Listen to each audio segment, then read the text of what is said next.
crafting journey here, that journey chick on Instagram. Guess where I'm going today? To work. Gotta go to work. Work, work, work. Got my coffee. Not the coffee I'm going to take to work. That's the big container. This is my little Craftably mug. Like Craftably. I support all the companies. Yep. Okay. Today is President's Day. Yes, please don't forget to hit the like button. Last night, I had him doing dishes. Yep, scrubbing the sink with the comment, you know. Yeah, he was not happy about it. So hit the like button. If you enjoy the content of the channel, please consider subscribing. And don't forget to ring the notification bell so you don't miss a single episode of Crafting and Crime Daily, because it is getting good, guys. I got a new trial for you guys this week. Oh my God, it's a good one. All right, let's write in the journal here. Which, by the way, I did not decorate this week. Yesterday, after I cut my live to 1 hour, I was just exhausted. After Saturday's interview with David McLean, I had so much prep work for that interview. It just zapped me, believe it or not. Yeah, I know. It's like, what? It's just an interview. But I did some videos and watched the interview, man. It's pretty cool. And he's such a nice guy. Him and his wife are the best. Really, they're the best. I so enjoyed meeting them. David McLean, he is the artist for Ticket to Ride. Here, look, last night, yesterday, I just worked on this one corner.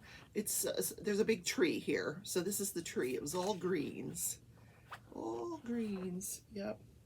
All right, let's change weeks. We are out of Valentine's week.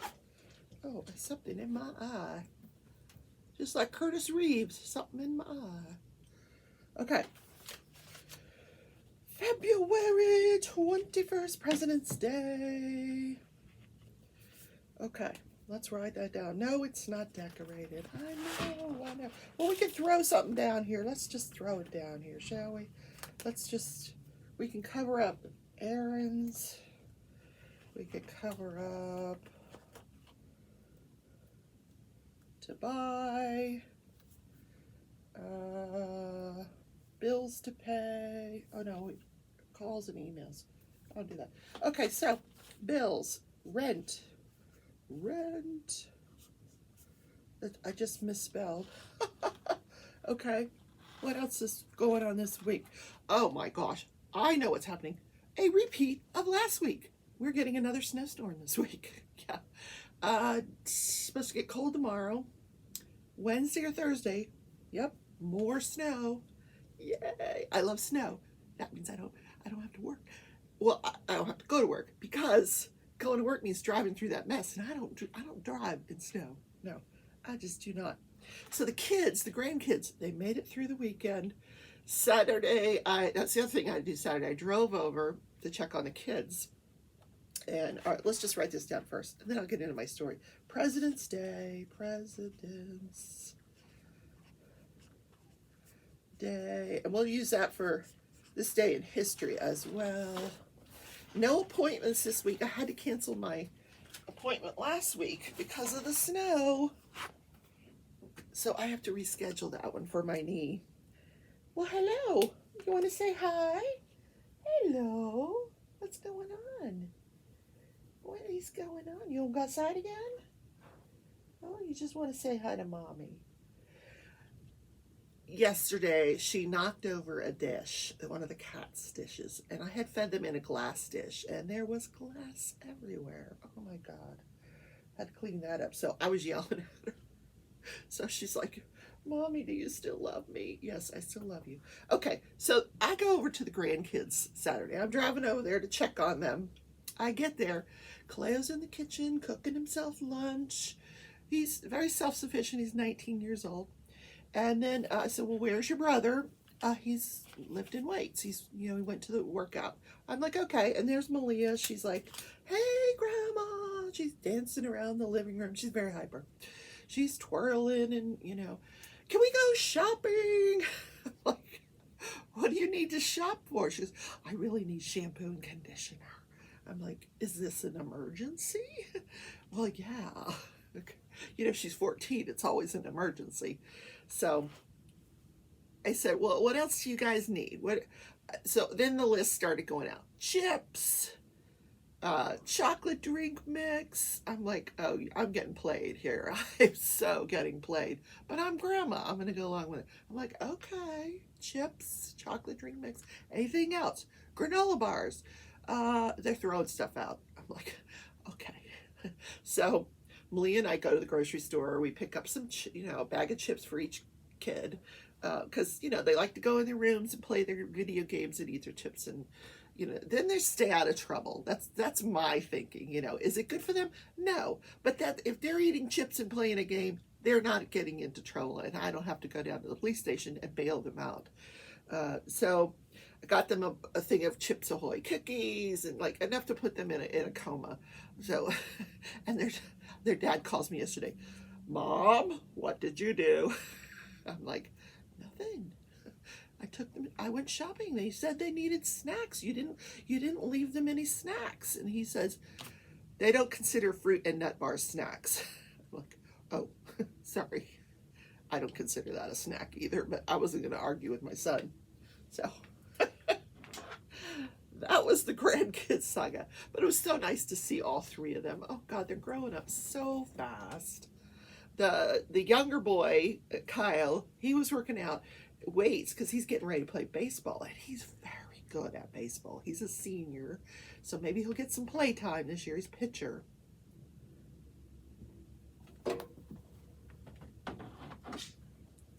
Stitch is running through this room like his tail is on fire. He is the funniest cat, I swear. I love that cat. I love Pearl too, but Stitch is just so entertaining. You can't even catch him on camera because it's like whoosh, whoosh, whoosh. Yeah. Anyway, President's Day. What do we do? What do we talk about on President's Day? So this is a day that the government decided, instead of just, there were so many presidents. Then we had George Washington, Abe Lincoln, and then there was, there's all these presidents thrown in. So let's just combine them all. We'll just have one day and we'll call it President's Day. I think that's a good idea. So it's really a combination of George Washington's birthday, Abe Lincoln's birthday, neither of which ever falls on President's Day, but it's around that day. I think February 22nd is tomorrow is George Washington's birthday. But I think that means no mail today, ladies. If you haven't gotten what you ordered from some of the shops for Ticket to Ride, which I'm still waiting for, trays, pens, metal tips, none of it's coming today. So, oh well. Yeah, I have to go to work. I went into the office last Monday, and then we had the snowstorm thing. So it's just an exact repeat of last week. I'm going to go in the office today, then snowstorm the rest of the week.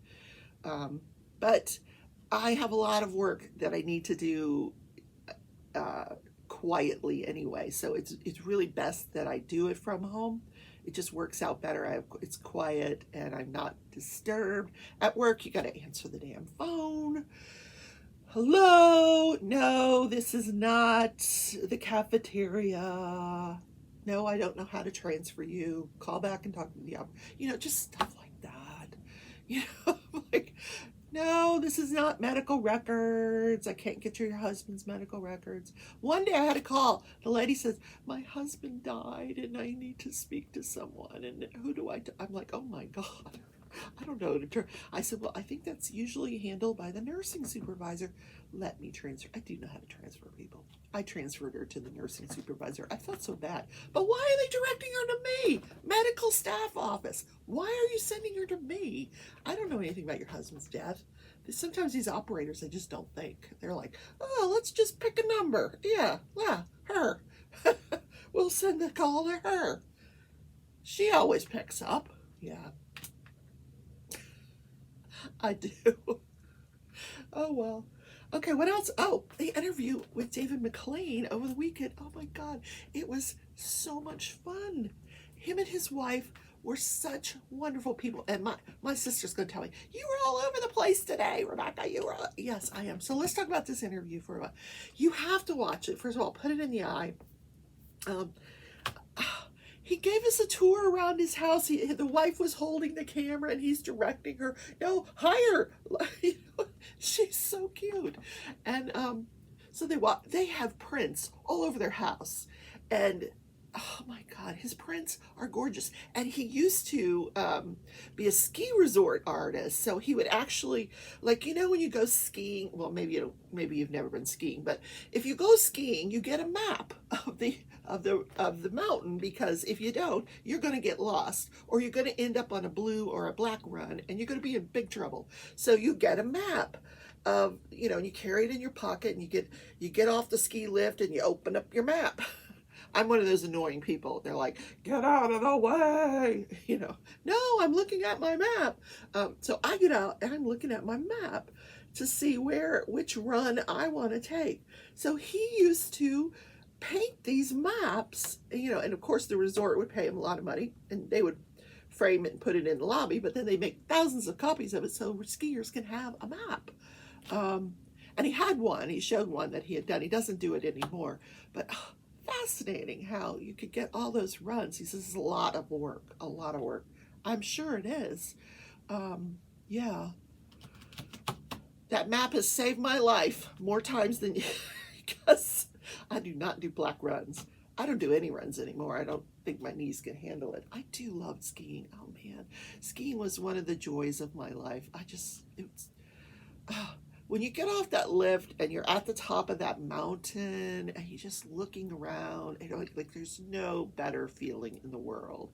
You just look at all the wonder that is, you know, you're like, and you can breathe, and it's like, you're like, wow, look at this, you know, all this stuff we take for granted. Look how beautiful this country is, you know. Anyway, I digress. Let's talk about President's Day. So I got a few little quizzes for you. See if you guys can answer these questions. They're pretty tough questions, I will tell you. Let's find them. Okay. On the third Monday in February, the United States celebrates the federal holiday known as President's Day. I hate federal holidays because I don't get mail. Yeah. The day takes place during the birth month of the country's two most prominent presidents, George Washington and Abraham Lincoln. While the day once honored only President George Washington on his birthday, February 22nd, the day now never lands on a single president's birthday. Across the country, most Americans know the day as President's Day. More and more of the population celebrates the day to honor all of the past United States presidents who have served the country. I think that's a good idea. Throughout the country, organizations and communities celebrate the day with public ceremonies. Parades! Yes, I don't know that there's any parades around Wichita. All right, here's a quiz. Ready? Who are the three presidents who served in 1841? 3 of them. And then again, in 1881, there were 3 presidents that served that year. Or name the 3 presidents who died on July 4th. Okay, that's the challenge. Who are the 3 presidents that died on July 4th? No cheating. You can go to the site and look. Yeah, because they'll give you the answer. But I'll give you the answer tomorrow. Who are the 3 presidents who died on July 4th? Who are they? Let me look. Okay, there's your challenge. Who are the 3 presidents who died on July 4th? Let's talk about crafting and crime daily. Yes. Okay, last week we were covering the trial of Curtis Reeves, the trial of Robert Hayes, and this week we're going to add a 3rd trial. Yeah.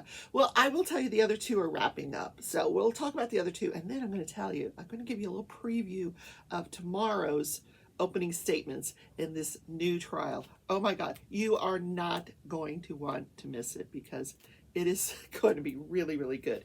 So the trial of Curtis Reeves. I always want to say Christopher Reeves. Curtis Reeves. He is a police officer, retired police officer, who goes to the theater to watch Lone Survivor with his wife. And they pick a seat in the back of the theater. He's 71 years old. he decides, I gotta take a gun to the theater. I don't know why, but he's not the only one, because we learn later on there was a witness who's an off-duty cop. He's got his gun with him. What the heck? Anyway, so he gets into a dispute with the man in the seat in front of him, and over him being on his cell phone. So he goes out to talk to the manager. He comes back, and the guy has already turned his phone off. And he's like, oh, I see you turned your phone off. Well, I didn't need to go report you to the manager. So the guy stands up and he's like, what the heck's your problem? He didn't say heck, but anyway, he said the F word, which Curtis Reeves felt threatened. At this point, he is feeling very vulnerable. Because this guy who's 6'4" is standing up, turning around. Now he's leaning back in his seat. He says his version of the events is that the guy stood up in his chair and got into his face and flicked the popcorn that he had in his hand. Flicked the popcorn, so he gets his gun out and shoots him because he felt like he had no way to retreat. Now, all the witnesses contradict this.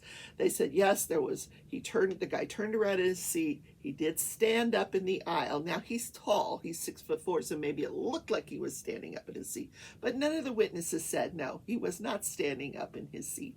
But they all of a sudden, and it all happens very quickly. They see the popcorn flick. They do hear the victim say that he was texting about his daughter.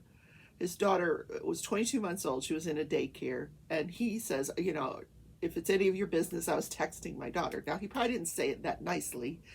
But anyway, popcorn gets flicked, gun comes out, it's all over. I mean, that quickly. So, and witness after witness has pretty much said the same thing. So we get the testimony on Friday of Curtis Reeves' son. Now, the prosecution has rested their case. They've put on all their witnesses. The prosecution has rested their case. So the defense has started their case, and they are putting on a case. So the first person they call is the lead investigating officer. And this defense attorney made it his mission just to embarrass this guy. Oh, this was your first case as a homicide detective. You hadn't even taken the course yet, and weren't you supposed to do this, and this, and and the guy, I mean, he held up pretty well, but he's trying to make a case that this was sloppy police work. You knew that the cell phone could be evidence, yet you let the crime scene person handle it with gloves. You knew the gloves would wipe off DNA, and the guy's thinking, first of all, we know everybody involved. There's not a question that we need to identify DNA. What the heck, whatever. So, so Curtis is trying to claim that that either the phone hit him in the head or a fist hit him in the head. He's not sure which, but he says that he was hit in the head. No witnesses say he was hit in the head. No one saw him being hit in the head. So then we get the testimony of Curtis Reeves' son. He takes a stand. He is now a Tampa Bay police officer following in his father's footsteps. I think that's so sweet. And many years on the force by this time, because now his father's 76, 78, 79, something like that. 78 or 9. So he's getting near retirement, the son. So he had agreed to go to the movie theater with his parents that morning, watch Lone Survivor, but he was running late. So by the time he gets into the theater, it's dark because the previews have started. Now, when you come from an outside where it's fully lit and you go into a theater, yeah, it's pretty dark. Now, if you've been in the theater and the previews come on, your eyes have already adjusted to the lighting and you can see. But he's like, no, it was pitch dark. Well, it probably was to him because you just came from a lighted area into the theater. So he's walking down. He can't see anything. And the preview starts. So he just stands there. He can see people that are right around him. But he wanted to see, it was a RoboCop preview, and he wanted to see it. So he just stood there watching the RoboCop preview. when the preview was over, he hears someone yelling. He hears his father yell something. I forget what it's like. Oh no, no, no! He hears him yelling, and then he hears the gun go off. So, and by this point, he said the lighting was such that he could see where the gunshot had came from. He turned in the direction of where he heard the gunshot, and he saw the tall guy. And so he rushes over there. He still doesn't know his father's involved. He rushes over there to the tall guy, which is our victim, and he says, get him to the ground, because he didn't know if the guy was armed, and he didn't want him to fall down. So he grabs the guy's hands just to make sure he's not armed, and then he has help lowering him to the ground, and then he assists him medically. He's trained in how to do first aid. He takes somebody gives him a sweatshirt, and he sees that he's shot in the left chest, so he's putting pressure on the wound, and the guy says, well, were you doing CPR? He goes, no, because he was still breathing. He goes, I was talking to him, tell him, stay awake, hang in there. And then he said a nurse came on the scene, and so he turned it over to the nurse.